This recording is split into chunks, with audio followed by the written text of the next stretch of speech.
Damn, hold up. What's going on, beautiful people? It's your boy, Mr. Meyer, with the fire, here to share ideas and take the collective vibration higher. And today is the new moon in Libra. And today, my moon sign is in Libra. It's in Libra every day. So I'm just gonna speak from the heart. I have a lot to say to you guys, and I hope you're well. Thank you for clicking on this video and investing some time to get an awareness of the vibes, okay? So with the new moon every month, we're starting the lunar cycle all over again. When you look out in the sky for the moon, you're not going to see it because effectively it's in the same location as the sun. Any two celestial bodies have a cycle where they start in conjunction and they make their way to the next conjunction. You know, you have the square, the waxing phase, the full moon, second square waning, boom, back at new. So quite honestly, a seed is planted today in the universe, and this is literal, metaphysical, metaphorical. In with the old, out with the new. This is the concept of the beginning of a lunar cycle.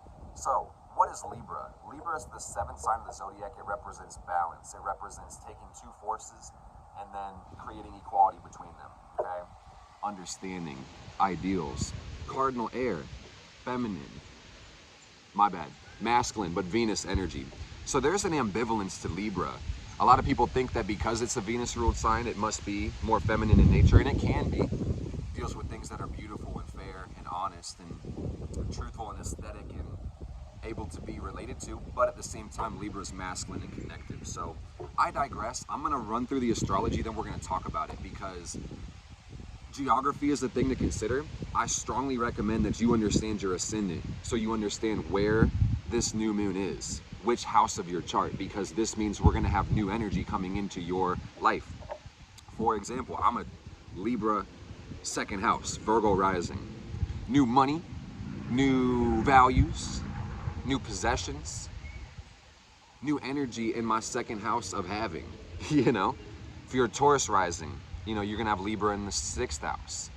New health, new job, new vocation, new plans, new schedule, new energy in your relationships if you're Aries rising. You get what I'm saying? So you should be able to look at your wheel and figure out where Libra is. And don't tell me you don't have it. Look, please, between Virgo, Scorpio, you're gonna find it right there, seventh sign, promise you, okay? So I'm gonna rattle it off right quick, y'all. This is the second day of Libra. We just had our fall equinox. So we've got the sun at 2 degrees Libra. We've got the moon at 2 degrees Libra. In that conjunction junction, what's the function? We're about to talk about it. We've got Mercury still in retrograde in Virgo at 27 degrees today. It's almost over, y'all. Let's buckle up. And then we've got Venus at 25 Virgo, and this means Mercury and Venus are in conjunction. They're holding hands and they are having a good time and they're making plans. And then we got Mars in Gemini, 18 degrees. And it's gonna be here for a minute. Mars is slowing down a little bit because we're gonna hit a retrograde, have Mars up here in Gemini in the whole year. Jupiter in Aries, 3 degrees, retrograde as well. Saturn in Aquarius, 19, retrograde. We've got Uranus at Taurus, 18, retrograde as well. Neptune in Pisces, 23, retrograde as well. Pluto in Capricorn at 26 Capricorn, also retrograde. Chiron, which is sitting between Saturn and Uranus, is at 14, 14 Aries retro. North node in Taurus, 13 degrees, south node in Scorpio, respectively. So what does this mean, guys? Cycles are beginning and ending on a small month-to-month level, but also on a really broad 30 to 40 to hundreds of year cycles. And we could talk about ages, but that's not really what this video is about. So the new moon energy, new energy coming in through the Libra constellation for all of us means new love, new peace, new balance. And tell that shoe company to sponsor me, man. Whatever you got in your chart, wherever you find Libra, whatever house, this is the time when new energy comes in. So you're gonna need to feel more at peace, have a higher understanding. Libra is an air sign, so this is gonna mean that you're gonna need to make sense of the things in your life. For the for the MFs that live in the northwestern hemisphere of the globe, this is gonna mean you're going through the fall season and things are starting to change colors, it's getting cooler. I live in Midwest America, y'all, and it felt like the day we had the equinox, it dropped like 20 degrees, like something wild. So, respectively, this is about taking some pressure off. In the wheel of the year, fall equinox talks about the change of the season. dipping into fall, letting go, releasing. This is the opposite of the spring equinox. Aries, initiation and creation, aggression and assertion. This is more about peace rather than war, right? So my title for this new moon, be fucking for real. Don't fucking lie. Be honest, man. That's what Libra energy is about. When it comes to relationships, a good relationship is built on love and trust. And if you can't be loving and trusting enough to yourself to tell people truly how you think and feel, be AKA honest, you're not even giving someone the chance to meet you halfway. And that's something to think about. So love is in the air, guys. It's Libra time. We got a whole month. Happy birthday to the Libras. It's a beautiful time. This is the Libra moon card, guys. The Two of Swords. So food for thought. This is the energy that we're in today. And I have the tarot. We may use this a little bit during this video, but I really have most of what I want to say already prepared. So love is in the air. Some of you motherfuckers holding your breath, you say, get that shit the hell away from me. Not about that. There's healing to do all the time, guys. And healing is a non-linear everyday journey. And you can't heal interpersonal karma by yourself. You can't. But if you can, and I'm wrong, let me know how. You'll never see me again, I promise you that, okay? So this is that new cycle in the sign of Libra, the sign of relationships, equality, balance, and love. And balance by definition is equal forces in opposite directions. And this is why Libra is symbolized by the scales, okay? So today with the moon and the sun making out in the second degree of Libra, sitting there opposite Jupiter and Aries, this is like damn near perfect opposition. I was gonna say, guys, I'm not really gonna put the clock face of the chart up, but I'll put it here on my iPad. And maybe the second house new moon means buy a new iPad, Mark, because bro, down horrendous right now, man. Oh goodness. But I elected this chart for my local time, Saturn on the ascendant. We got the new moon in the 7th house with Libra right there. And you see the Aries opposition down there in the 1st house with the Jupiter, okay?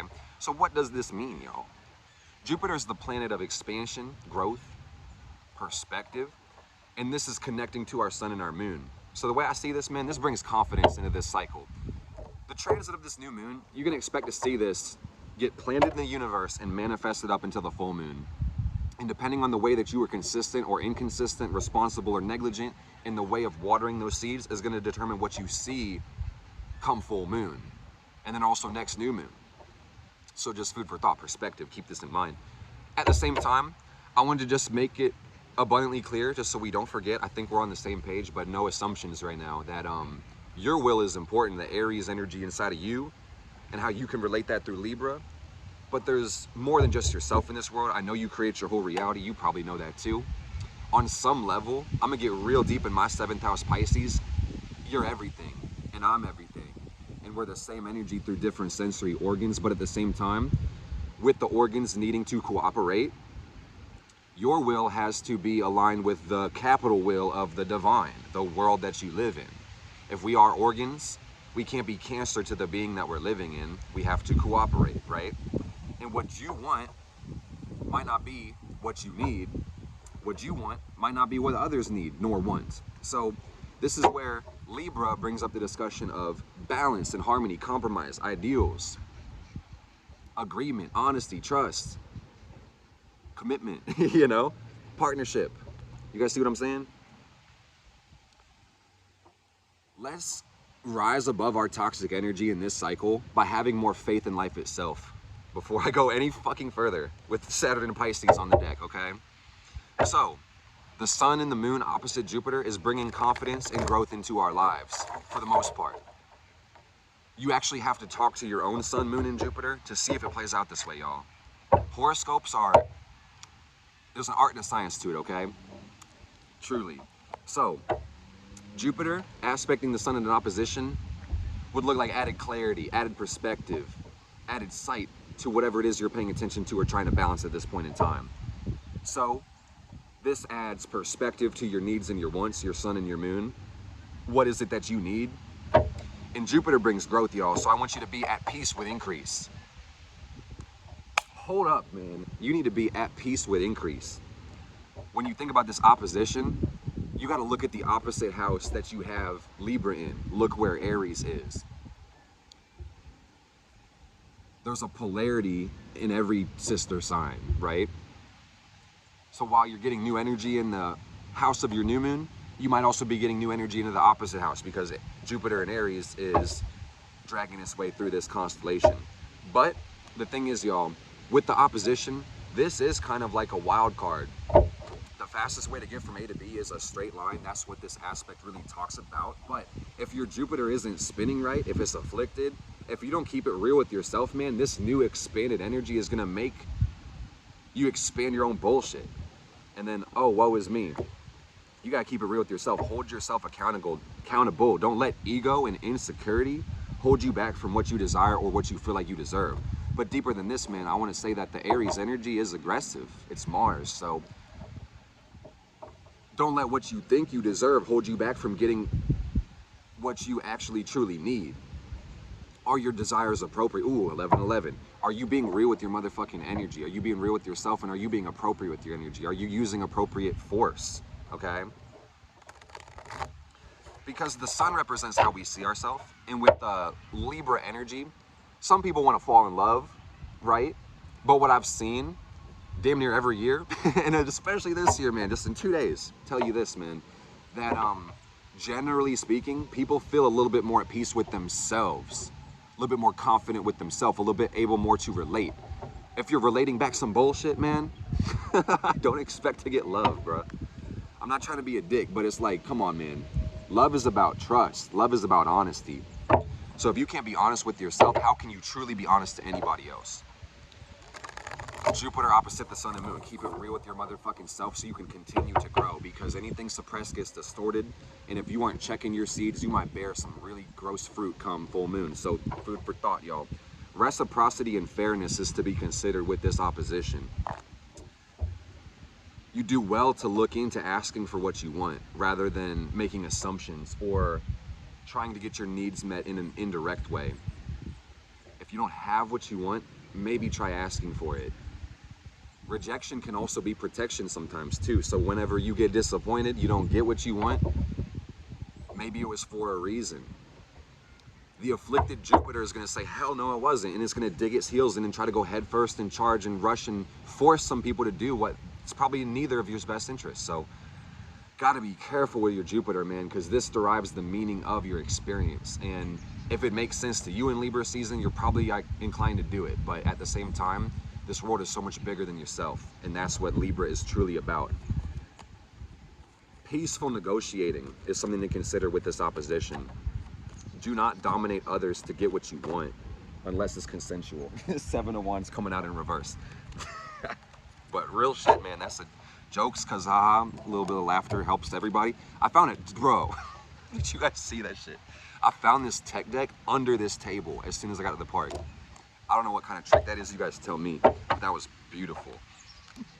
Got spirit just channeling. One of my guys is a skater or played with a tech deck. So let's talk about Uranus and Taurus now. We got the sun and the moon conjunct in Libra 2 degrees, and this is making a sesquiquadrate with Uranus. What the fuck is that? This is a 135-degree angle. Everything is energy, so everything makes sound. And when I think about a sesquiquadrate, I think about taking your fist and just banging it on the piano really quick, you know? That's the sound that shit makes, man. The sesquiquadrate. So this is our sun, moon, wants and needs, making a hard angle to the planet of freedom and change. So this is the need for freedom, adding tension to relationships. This is the time to find freedom through relationships and not from them, because the dynamic tension that's resting within might make people feel the need to erupt or make a quick, fast change, and that might not be necessarily what Venus wants. You know what I mean? So, wilding out like Nick Cannon, doing something strange for change or love, y'all can think about what that image puts up for you. So I'm gonna repeat again, guys. Freedom through relationships, not from it, but for some, freedom from, okay? High tension in partnerships. So, communication. When you assume, you make an ass out of you and me, and that's not G. So let's be real. Come on, y'all. Love is not just in the air, love is in the water. We got Neptune in the sign of Pisces, which is the sign of spirit and merging with the universe. I had a fly just land on my foot as I said that. On Goddess. And then this is the planet of divine love, unconditional love. Venus and Neptune are 2 octaves of the same thing. So Venus says I relate, Venus says I value. Venus needs things to grow. When Venus has its needs met, it reciprocates, and growth and love is beautiful. But love is a limited word in the English language, quite honestly. There's many types of love, and our language really kind of puts them under one blanket term. So we actually need to define terms a little bit better collectively, I should say. But the type of love that Neptune represents, because Venus could be considered conditional. Like if you reciprocate, if it's aligned with my will, if it makes sense to me, and I get what I want, I'll give it back, you know, and it will look like it's equal. But this is the difference between the organ's perception and the body's perception. And deeper than this, guys, it's like the source of the creation of the body. Looking at it is what Neptune is. Oh, I just felt my heart kind of like pop open. So somebody or a bunch of people needed to hear that shit. So like, Neptune is about spiritual love. Neptune is about transcending the flesh, even transcending the mind, transcending the self to unify with the source of your creation. Neptune undoes the self. This is the modern ruler of Pisces, where our empathy brings us into the centeredness of being on a cosmological level. You are everything. I said that before. So love is in the water. You guys are holding your breath, but it's around you. It's everywhere. It's literally everywhere. Neptune in the sign of Pisces is one of those outer planetary cycles. It's going to take a lot longer, but this has us merged into our imagination and feeling the need to make sacrifices for the better good. But the same reason that Jupiter rules Sag, it also rules Pisces, and you have to keep it real with yourself. You have to keep it real with your own experiences and understand through what you've seen what the best way is to serve. Surrender is the word of Pisces. If you knew better, you would do better. And if your life is insufferable and hard, it could be time to surrender and give some trust to the divine, have some more faith, let go of some things. Pisces can also represent suffering at large. And a lot of us have seen a lot of terrible things in the last couple years. And that could be injustice, inequality, disparity, despondency, anxiety. Saturn in Aquarius is a motherfucker, y'all. So at the end of the day, there's some letting go we all have to do. Every one of us, no matter how hard it is, it's necessary. Things are just happening so fucking fast in the collective, y'all, that you have to ride the wave quite literally. And at the end of the day, you can't get too wrapped up in your suffering and personally identify with the problems of the world to the point where you start feeling inadequate. Libra is air again, y'all. So this is really the time to be aware of your mind and impeccable with your word, and know that the way that you describe your life also perpetuates the way it unfolds. If you don't want to create it, simply don't say it. So there's massive shifts happening on the planet right now, and deeper than this, guys, it's massive shifts in the solar system, the galaxies, the universe. This realm is really small, but that doesn't make you insignificant. If this world could operate without you, it would. It can't, so it shan't. Is that a word? Should not, it cannot, you know? So Pisces deals with our beliefs. What do you believe in? How do you take your Jupiterian principles and apply those to the meaningful sacrifices you make in the world? Libra is gonna help us with this energy, y'all, because Libra helps us see and relate and understand if things are in balance or harmony, if things are equal, fair. And if they're not, we can make adjustments, we can have conversations. a bug just bit my arm, and this is Mars and Gemini. This is like, you have to ask for what you want. You have to set boundaries.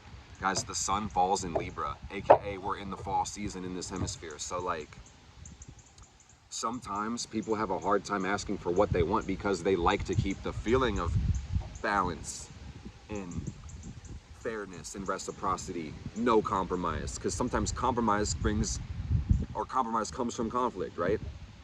So some people have a really bad feeling about confrontation, conflict, asking for what they want, because many times before, needs have not been met. And when your needs aren't met, Venus feels inadequate. Venus feels not good. Venus is not happy. And like I said, guys, the way you narrate your life and describe what's going on has such an impact on how the life actually will unfold for you. So this brings up childhood trauma. Whenever your needs aren't met in childhood, the only natural thing you can make it makes sense with as a son, a soul, is that there must be something wrong with you because you're completely egocentric as a kid. And if your needs were met, you would feel happy. And if you're not happy, it's because you don't even know that your needs aren't met. It's just like you're personally identifying with sadness. So it turns into woe is me and something is wrong with me.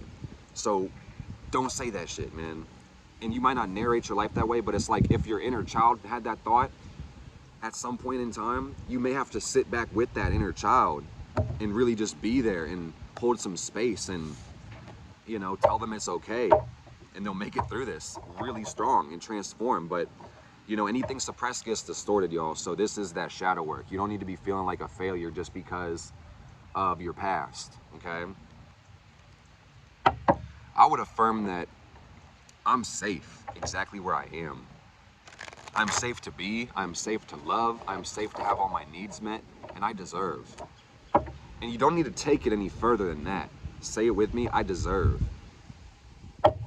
Thrice because it's nice, man. I deserve. On all levels, with harm to none, so mote it be. That's powerful. So let's talk about Neptune, y'all. Neptune is in Pisces, opposite Virgo Venus and Virgo Mercury.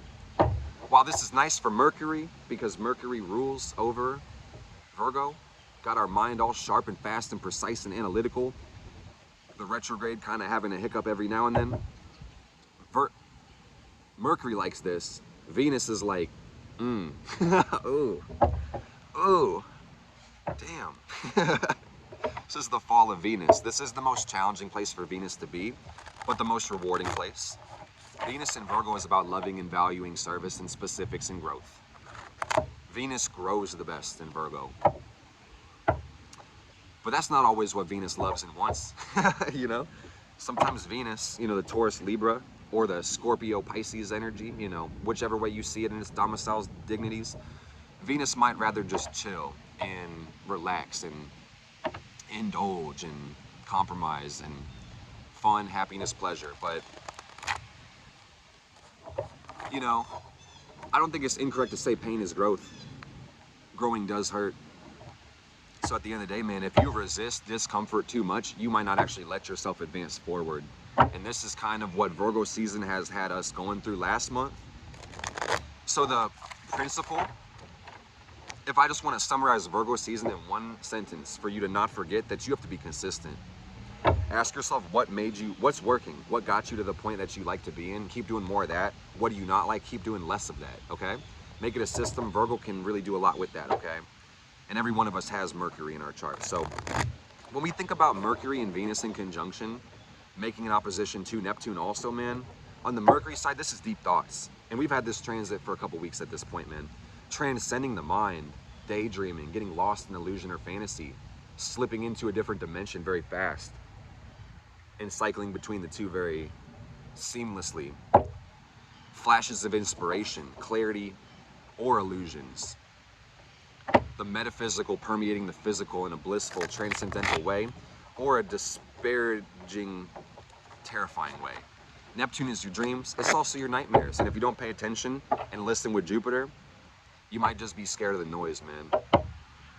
You really gotta pay attention to face the music. So on the Venus side of this aspect, this is adding deep love to our thoughts and our feelings, you know, with Venus. So divine love. And I want to say again, guys, that there's a difference between the human love, our willingness to compromise to get our needs met, the conditional love, and the unconditional transcendental love of the source of your creation. Some people have a hard time connecting to cosmology in some way because of suffering. That's as real as it gets, man, because a lot of people, once they find their cosmology, they start to label it and limit it and put it in a book and preach it and practice it and force it down other people's fucking throats to the point where they don't want to hear it. And also, it's like the principles aren't helpful when they're applied in a way that isn't relatable. AKA, if someone's suffering, you know, to the point of giving the fuck up, you might not need to thump a Bible on their head and tell them they don't have enough faith, you know? Maybe it's like, maybe that's the case, but at the end of the day, it's not one size fits all. And if you had all the answers, it wouldn't be a fucking test, would it now, huh? So there's a lot of bullshit that gets created through confusion, disillusionment, disagreement, disparity. And on some level, the source created all of this. So when you, again, personally identify with suffering, you might feel like a victim. You may feel like you're inadequate. You may feel like something's actually wrong with you, and that might not necessarily be true, okay? So this is the divine unconditional love coming through this Venus opposition to Neptune. And guys, quite honestly, I feel great today. Like, and this energy coming in is beautiful, so freaking beautiful. If you aren't feeling the love, hold on, please. It's coming, I promise you. Just hold on. Try your best to conjure that feeling of peace from within, because it does come from within. I don't know how solipsistic you want to get with this, but you do create everything. And I could be a figment of your imagination. And on some level, I think I technically am, if we're understanding the words the same way that I'm using. Neptune opposite Venus talks about indulgences leading us back to source. This talks about, like, fall season is time to get booed up for most people. When it gets colder, most people want a relationship, you know, or they want to spend more time investing in the one they already have, you know.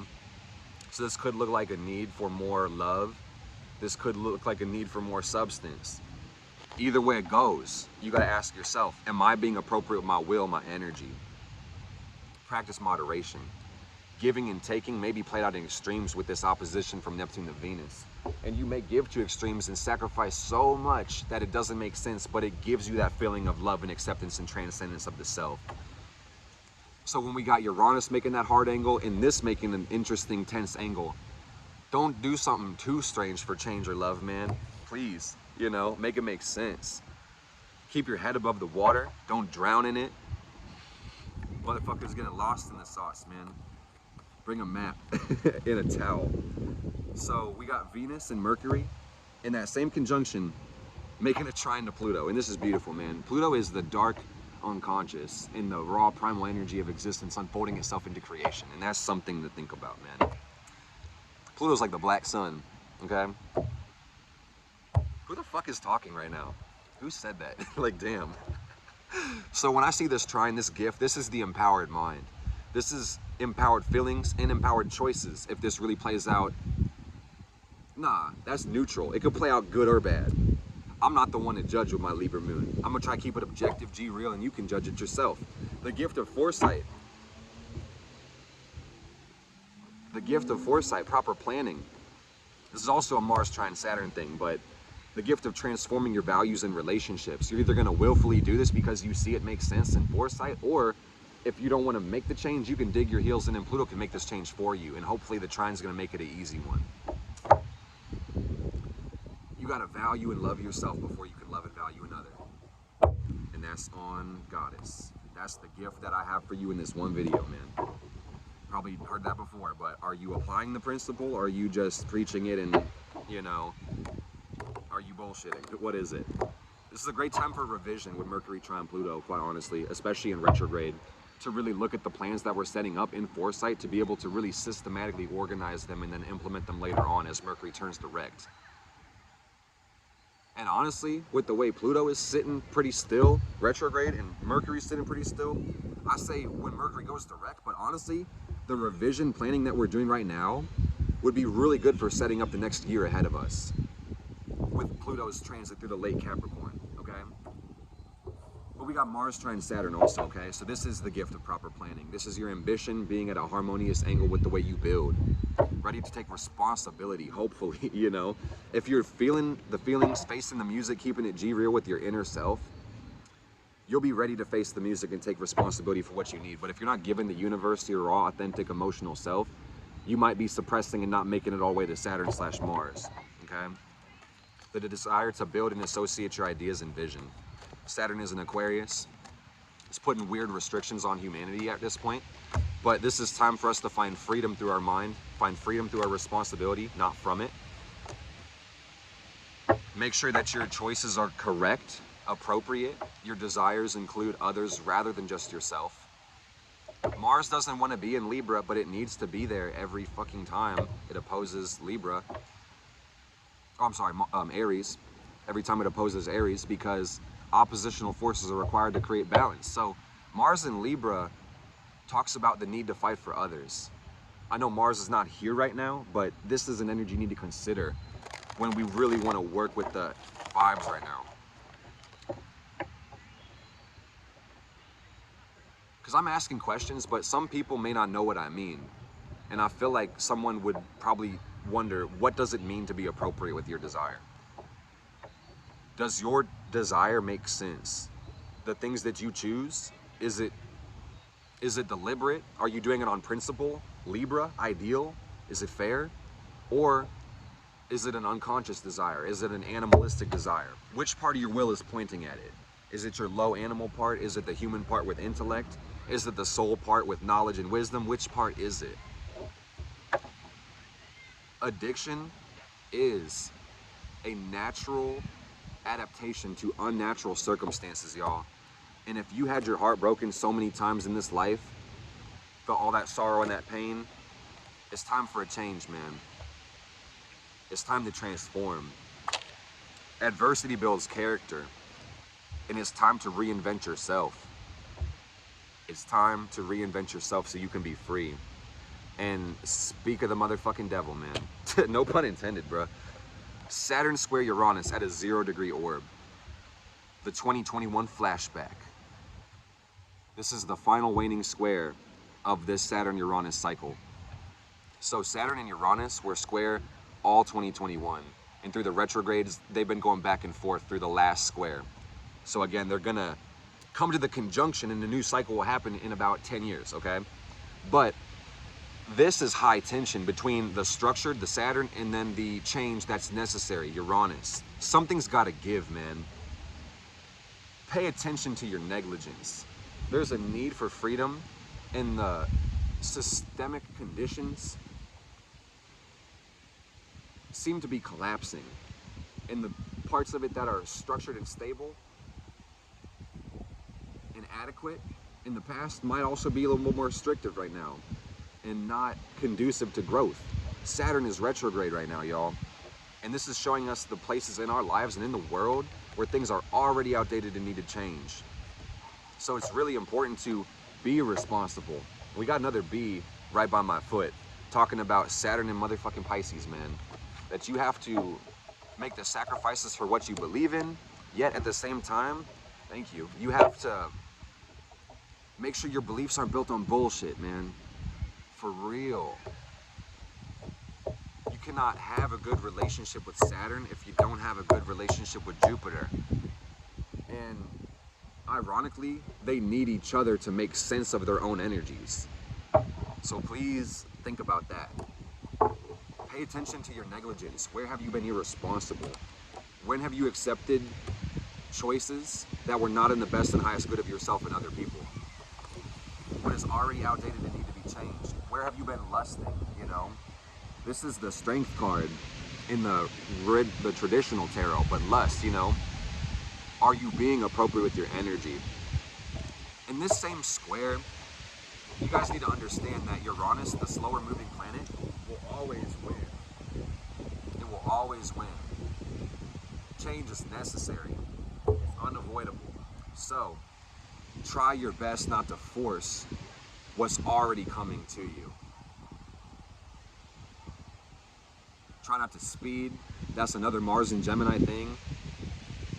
For some it feels all gas, no brakes, but balance is to be considered with the sun and the moon going through the Libra constellation, y'all. So I love you, I appreciate you. I need you to love you so you can love me. And I'm being honest about my ulterior motive. That's as real as it gets, man. You heard it here first from a Libra moon, dude. This energy is coming, it's beautiful. But you have to be willing and ready to receive it, and you gotta be ready to receive it. What does that mean? Love yourself, okay? You should be getting the message at this point. I'm gonna need you to drop a comment, please, and smash that like button. Share this video, let's get some engagement so you can see my face a little bit more. We're like right on top of that hill. I'm about to hit a very meaningful goal, and we will celebrate it really soon. I appreciate you guys so much. I will see you soon. Links are in the description to tap into all the things. I'll see you guys. Take care.